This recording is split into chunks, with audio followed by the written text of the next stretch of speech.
are the duo team of... Hello, my name is Gideon Blodgett. And my name is Cristo Pettis. And together we're the duo team of Blodgett Pettis. We're just going to go ahead and take off our name tags and our mask and start. No, we're using one Okay. Go ahead and start our time. 0 minutes counting up. Starting now.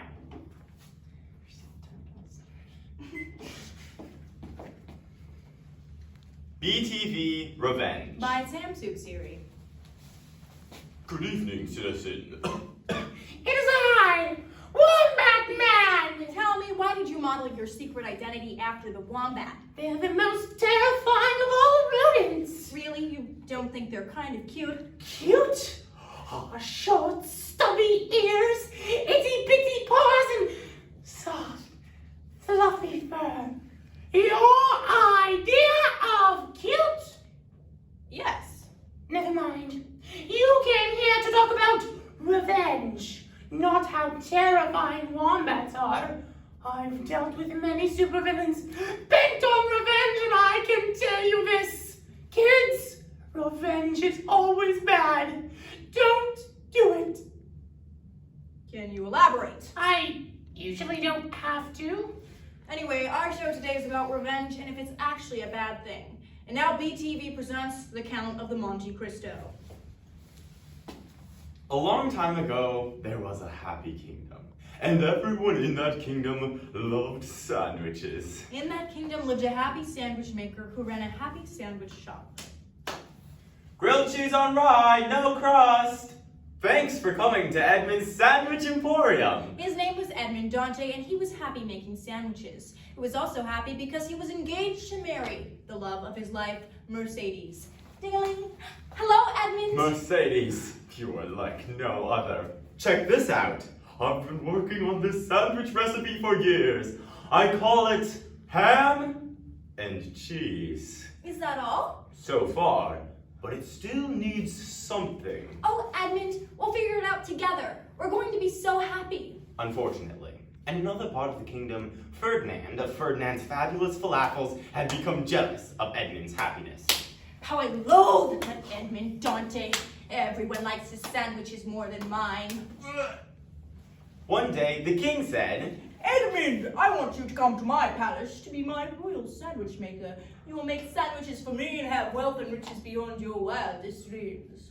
This made Ferdinand furious. I can't believe it! I wanted wealth and riches beyond my wildest dreams. So, he had to plot. For at that time, the kingdom was at war with another kingdom. A sandwich war.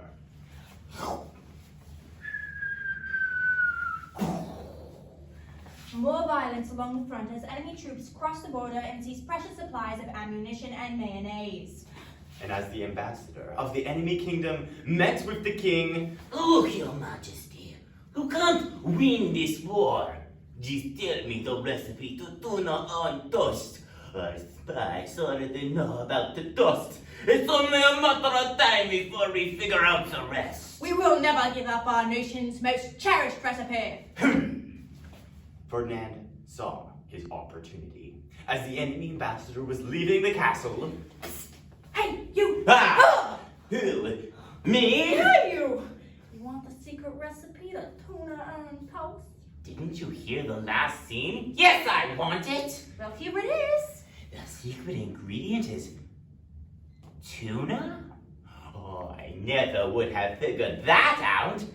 Isn't it treason for you to give me the secret recipe? It certainly is. And don't forget, my name is Edmund Dante. the next day, Newsflash, the war is over and we lost. The ambassador for the enemy kingdom made a statement earlier today saying, thanks a bunch to Edmund Dante for committing treason and giving me your recipe to tuna on toast. as punishment for his alleged crime, the king banished Edmund away to a remote prison island, forever away from his beloved Mercedes. Oh, wait for you, my love! It's for life. Oh. Ear. Clank. If only I could escape from this cursed prison, I, Edmund Dante, do swear vengeance on Ferdinand. for taking everything and everyone away from me. The happy sandwich maker's heart was filling with bitterness and hate. But as much as Edmund fumed, there was nothing he could do until one day, years later, "Hey, prisoner, here's your breakfast." French toast? Again? Oh, quiet. Hey, every night I feel the ground shake. What's up with that?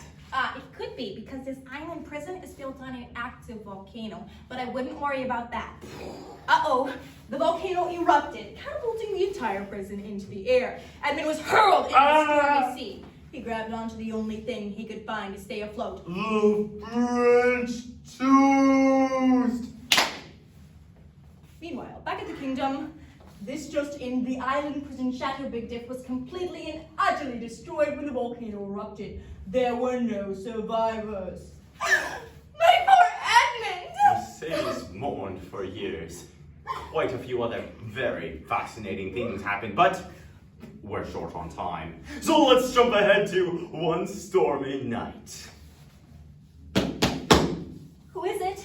I've returned, my love. Oh, Edmund, my Edmund, how is this possible? For weeks, I was adrift at sea, until finally I washed ashore on a remote island. Only one desire kept me going all those lonely years. The desire of one day being reunited with me, your true love? No. The desire to one day get revenge on Ferdinand. Oh, Edmund, cast aside this putrid lust for vengeance. You're survived. You're free. We can finally be happy together. Don't you see, Mercedes? I can never be free. Not until I have revenge. And this shall be the instrument of my revenge. Bum, bum, bum! What is it? My sandwich masterpiece. You remember that recipe I was working on years ago? Ham and cheese? I finally found what it was missing. French toast! You're scaring me, Edmund! Ham and cheese on French toast. It's the greatest sandwich of all time. I call it the Monte Cristo, after the island I washed up on. I also named the island I washed up on Monte Cristo. That happened first. Anyway, with this sandwich, I shall have my revenge. Consumed by his desire for revenge, Edmund disguised himself as the Count of the Monte Cristo and began selling his Monte Cristo sandwiches, Everyone loved them. including the king. As you know, Count of the Monte Cristo, my kingdom has never been the same since we lost the recipe to tuna on toast. But I have a thought. I want your delicious Monte Cristo sandwich to be the new official sandwich of my kingdom. All right, but I have conditions. Name them. I want a lot of money. Of course. And I want the money to come from Ferdinand of Ferdinand's fabulous falafels. That's a little harsh. Deal. Then I want you to bring him to that ruined castle overlooking the sea and leave him there. Okay, but why? Let's just say I have my reasons. All right. I have my reasons. Again, skipping ahead a couple hundred pages, and there! Edmund finally confronted Ferdinand at the ruined castle overlooking the sea. Ferdinand, we meet at last. Count, what did I ever do to you? Perhaps you'll understand when I take off this very convincing false moustache I've been wearing the whole time. Edmund Dante, you're the Count of the Monte Cristo? One and the same. I spent years plotting my revenge, and now, shing, you and I shall duel. I don't actually know how to sword fight, but I'll do my best and finish you off as I should have done years ago. On guard! Clank. Edmund instantly disarmed Ferdinand. Rats. I was hoping this would be more dramatic. Sorry, I thought you was no good at this. No, please! Don't do it, Edmund! Mercedes? Look what you've done. This is not the Edmund I once knew. You've spurned me and you've used sandwiches for evil. As he looked into Mercedes' pained eyes, Edmund thought back on all the things he had done. What have I become? Fool that I did not tear out my heart the day I resolved to revenge myself. Is there any escape from this agony? Forgive, forgo vengeance, and forgive. For all a man can lose, none may take away his will to forgive but himself. Ferdinand, For all you've done to me, I forgive you. Edmund, I don't know what to say. Say you'll accept my forgiveness, and that you'll forgive me for what I have done. I will, and I do. Oh, Edmund, can we finally begin our lives together? Yes, years after escaping from prison, it was not until I forgave that I was finally set free.